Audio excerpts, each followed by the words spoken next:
Good afternoon, everybody. It's Justice for Comics. It is Friday evening, and I want to highlight the Hot 10 list for the week by CBSI. These are comic books that are on the move this week, and some sales, I guess, on eBay and other auctions, and things that are moving. Maybe not necessarily of interest to everybody, but I'll review them and give you my opinions and comments for what they're worth. So let's move into the list here at number 10. And this is Veronica, number 28. Another Archie title. Some of these have been getting hot in the last couple months. I've seen just one or two on the list. So I guess why this is on the list maybe is because of the cover. I don't know. It's a little bit of a provocative picture there of Veronica jumping into the pool. I don't know. I guess a copy last month sold for $35, and now it's jumping up to $55. I don't know anybody that collects Archie comic books, but I know there is a group out there that does collect them. I don't have any Archie comic books in my vast collection of comic books. I don't have one comic book from Archie, so not of anything of interest to me, but yeah, older book, maybe of some interest to people out there. Number 9 on the list, 4 Kids Walk Into a Bank, number 1. I thought this book was optioned a while ago, but it says here that it was recently optioned. And it started selling again. It says, yes, $10 to $15 isn't magnificent, but for those who have sat on this title for years, it is a welcome change. Here the comments are, I still personally think We Can Never Go Home is a better read. Yeah, I read I think I collected the first 2 or 3 issues of 4 Kids Walk Into a Bank, and yeah, it lost my interest. I didn't think it was that great either. I have it, I definitely have number 1 in my collection. And yeah, might be time to break those out and sell them. I don't think the book will jump that much. I mean, I guess if it gets optioned into I can't see it into a movie. It might be like a Netflix miniseries or something. But so if you have that, it might be time to dust it off and put it on eBay if you're looking to lighten up your collection, like I am a little bit. Number 8, Bloodstone, number 1. Dan Abnett is the writer on this. Michael Lopez and Scott Hanna. Price jumped from $25 to $30 to $35 to $40. I don't remember. I think this was on the list a week or so ago as well. So I don't know what the news on it is, but I think it's that Blade, maybe the Blade movie, that she might be one of the characters in one of the upcoming Blade movie that they are going to be producing at some point. So yeah, the time to buy that type of book would be now, before the movie actually comes out. So could be some room for it to move there on that speculation. Number 7 on the list, Deceased number 1, the John Jeong variant. I highlighted this exact comic book probably 3-4 weeks ago. Kind of recommended picking it up. I bought it around, I think, $15 only. I just bought the trade dress. I didn't buy the 3 set. Basically, the 3 set is there's a sketch that I don't care for that he did, and it's not the same drawing. So it's not this cover in a sketch. It's actually a different drawing. And then there's a version of that. So, the price difference of $15, I think at the time it wasn't $75. It was like, I'm going to say it was like $55 or $60. So it wasn't crazy expensive, but it was, 3 times what the trade dress was asking. So I didn't think it was worth buying the 3-issue set. I just bought the trade dress. And that's selling, pretty consistently for $35, $40 on eBay. So it definitely more than doubled for me. So I'm happy to have picked it up. It's definitely the weirdest cover. And I disagree with them. The Sam Keith Batman Secrets #3 does not look like this. So it doesn't resemble it. Sorry. This one is way weird, way freakier. Yeah, you're way off. Sam Keith can't draw like that. Sorry. So I disagree with that. But number 7 on the list is Deceased #1. Yeah, I think that is one of the better variants on that issue. Number 6, I've never heard of this comic book. Amy Comey Girls #1. I've never heard of it. The interior artist is Amanda Connor. I don't care for her artwork. This would be something I would probably never have bought in a million years. I certainly wouldn't pay a premium. And buying it now for $120, even $125, I wouldn't pay $100 for that book, let alone $150. So good luck to anybody who buys that. I can't see that having any staying power at all. I don't care if it's limited. It's limited, but who wants to buy it? I don't know anybody that's even collecting that book or knows anything about it. So, yeah, I don't know. I would definitely not go after that one. So, number 6 on the list, in my opinion, is a fail. Number 5 on the list, Godzilla in Hell #1. I kind of agree with him here. Why is this one, if the Godzilla movie's coming out, the first appearance of Godzilla in comic books should be the book that's highlighted, which I have that comic book actually. Digging it out though could take me a little. That's the problem now, is I got so many comic books now. It's kind of hard to find them easily and quickly. Yeah, so there's the book you want to buy if you're speculating on Godzilla in the movie. I've got I got 2 nice copies of this. One is really high grade. I think one is easily a 9.8. It's virtually flawless. And I picked them up for they were cheap, $20, $25 a piece. So, I don't know. I mean, someone's going to pay $20, $25 for this. It's not the first appearance of Godzilla in comic books. Yeah, it's kind of a cool cover. I like James Stokey. He does some pretty cool detailed artwork.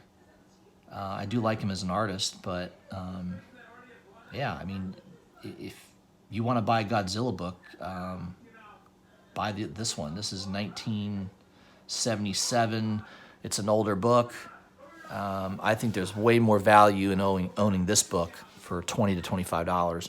I mean, maybe it's more now. I mean, it might be a $30, $40 book, but let's say it's a $50 book. The money that you would spend on this, $20, $25, just put that, into the Godzilla #1. It's the first appearance. I don't know, in comic books. So that's what I would do. That's my opinion. Thor number 4 on the list, Thor 337. This was on the list last week at #1.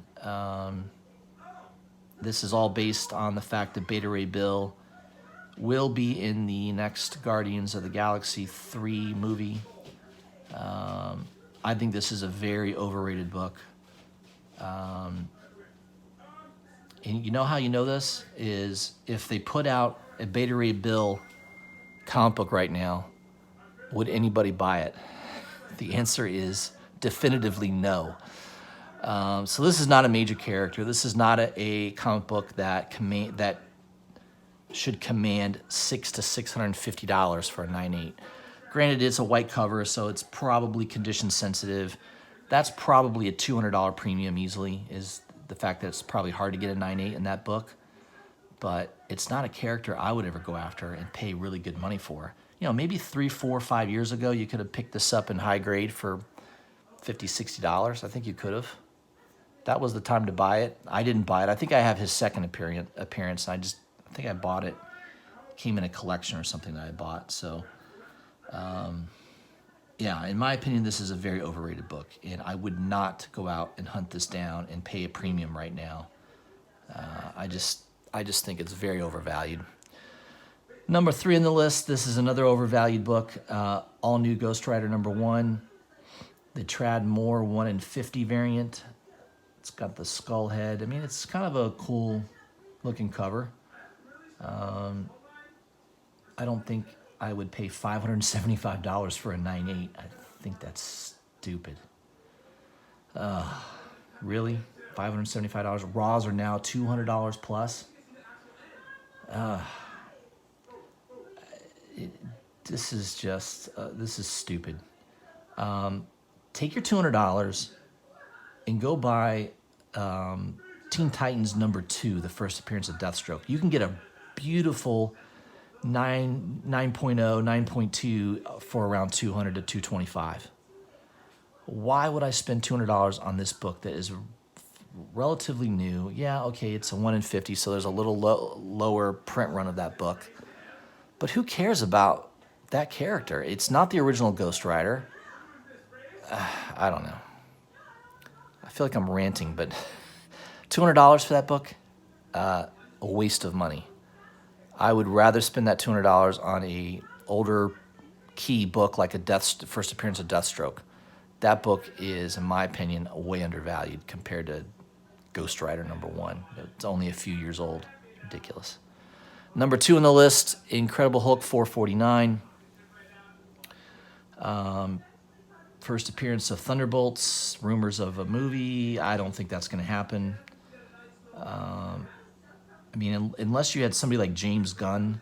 So Thunderbolts is not a mainstream team, kind of like Guardians of the Galaxy. You'd have to have a director and writer like James Gunn that takes an obscure property and twists it and makes it interesting and makes it funny and makes it action-packed. That's what you would need to have a good Thunderbolts movie. Otherwise, it's just, people don't know who they are. I think it would fail, my opinion. So I think the chances of that movie ever being developed are probably very low. And this comic book, does it command $350 for a 9.8? I don't think so. I think the artwork, this is not Deodato's best artwork. In fact, he'll even tell you when he first started drawing comic books, his style was totally different then. This does not look like his artwork at all now. So if you go look at what he's been drawing the last couple of years, it looks nothing like this. This is totally a 90s style of artwork. This was a dollar bin book for the longest time. You probably could still find it in a dollar bin somewhere. I wouldn't doubt it. You got that run of Incredible Hulk that just no one cared about. Peter David, I think, did a decent job on most of that run, but just it just wasn't anything fantastic. I don't know. This is this is an overvalued 90s book, in my opinion. So I would definitely not be paying the prices that this thing is going for now. I think that would be absolutely insane. Number 1 on the list, Captain Britain #1. First appearance of Captain Britain, which I guess it says here, who is possibly Braddock, that Peggy Carter said in Endgame. I have no idea what that means. So it sounds like a speculative thing. I highly doubt they're going to make a Captain Britain movie. Very highly doubt. And yeah, okay, because it's a UK book and it was produced in the 70s. It's magazine size, so it's not normal comic book size. It might be hard to find this in really good condition. So I can maybe see a 9.8 going for big money because of the scarcity of finding that book, in that type of condition. But, I wouldn't pay a lot of money for Captain Britain. If you run across a good deal, maybe pick it up. But in my opinion, I don't see them making a movie on this. I don't see the prices dramatically going higher from here, other than the scarcity of condition. So at high grade, maybe that book will hold and do well because it's just maybe it's a difficult book to find in really high grade. Chris Claremont, good writer, famous for the X-Men series, not so famous for Captain Britain. But, you know, if that's a book you really think is worth going after, have at it. So on this list, I wasn't real positive on any of the comic books. Yeah, I think the only one, number 5, I recommended maybe buying the original Godzilla from 1977 instead of the newer version. And Deceased number 1, I do like this Jiang variant. You might be able to buy the trade dress cheap. You know, if you could find it for $25, $30, it's probably worth it. If you really like that cover, that cover artwork, which I do. So long term, it's going to be something I keep in my collection. And I do like that Deceased series. I think it was well written. I enjoyed the first issue. Looking forward to reading the second one. And also, there is a new John Jiang variant for issue number 2. Let me see if I can find that real quick. Should come up on images. Yep, there it is. So that's the image for issue number 2, which I already pre-ordered. I pre-ordered this for like $15, and it's already selling everywhere for $25 to $30. So, yeah, I mean, I like this cover. I think it's pretty cool. I don't think it's not as good as the Joker one, but it's definitely wild, pretty crazy looking. And again, his sketches look nothing like, you know, it doesn't look anything like the original. So his black and white sketches, this one's okay, I guess. I mean, it's definitely a little abstract. So here was what I was talking about with the Joker one. So it's not the same. It's definitely not the same image. I don't know. It looks a little crazy. It looks like something somebody in a mental institution would draw. I mean, both these covers are crazy looking. It's a mental institution patient would draw that probably. So that's my video. That's your top 10 list for the week. If you guys haven't already, please subscribe to my channel. Hit the bell for notifications. And leave me a comment. Let me know what you think of this list. Maybe you agree with me, maybe you don't. I love all comments and feedback, so please leave it. And I try to respond to everybody as well. And I don't know if I'll shoot another video this weekend, but I'll have one out, obviously, for next Wednesday with New Comic Book Day. But I might be shooting another one. If there's any comic book news over the weekend, I might do another video about some recent news about Batman, you know, who might be playing Batman. I might do a video on that, but most people know by now. All right, guys, if I don't talk to you, have a great weekend, and I'll see you soon.